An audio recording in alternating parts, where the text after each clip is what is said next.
भारत की पूर्व प्रधानमंत्री इंदिरा गांधी की 31 अक्टूबर 1984 को उनके अंगरक्षकों ने गोली मारकर हत्या कर दी थी।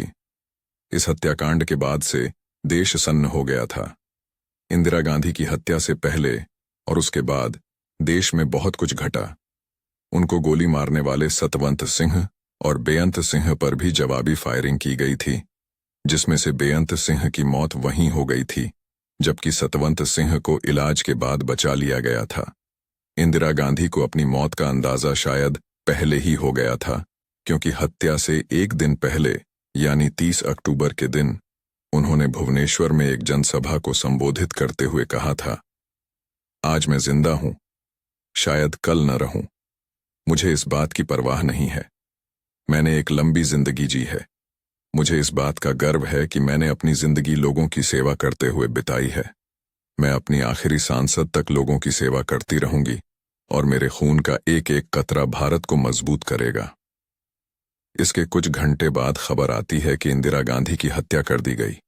पंजाब के हालात और ऑन ऑपरेशन ब्लू स्टार के बाद शायद कहीं न कहीं इंदिरा को अंदेशा हो चुका था कि उनकी जान को खतरा है, लेकिन ये नहीं पता था कि उनकी रक्षा करने वाले ही उनकी जान के दुश्मन बन जाएंगे। इस तरह बना हत्या का प्लान पुलिस की चार्जशीट के मुताबिक ऑपरेशन ब्लू स्टार के बाद बेअंत सिंह अपने चाचा कहर सिंह के साथ अक्सर गुरुद्वारे जाया करता था। एक बार जब बेअंत सिंह गुरुद्वारे में कथा सुन रहा होता है, तभी अचानक वो रोने लगता है। इस पर उसका चाचा कहर सिंह कहता है, रो मत, बदला ले। यहीं से बेअंत सिंह के अंदर इंदिरा गांधी की हत्या का ख्याल आता है। शुरुआत में ये बात बेअंत सिंह और कहर सिंह के बीच में ही रहती है, लेकिन बाद में बलबीर सिंह भी इस प्लान का हिस्सा बनता है।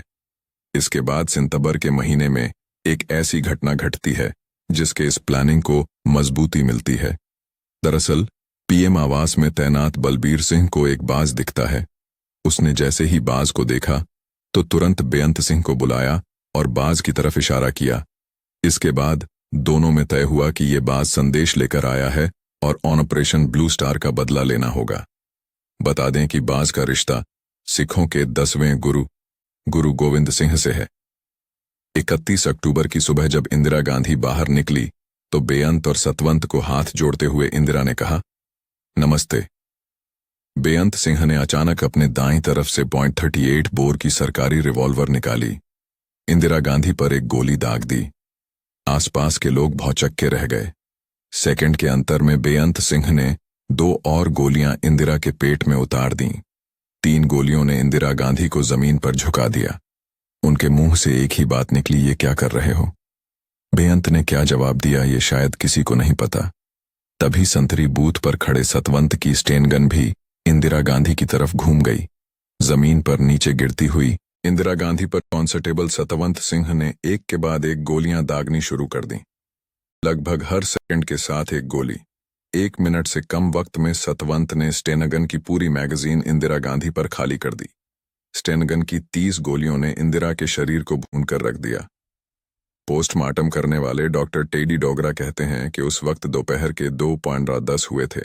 मुझे बुलाकर बताया गया कि इंदिरा गांधी की मौत हो चुकी है। वहां इतनी ज्यादा भीड़ थी कि मुझे लगा लोग ऑपरेशन थिएटर का शीशा तोड़कर भीतर घुस आएंगे।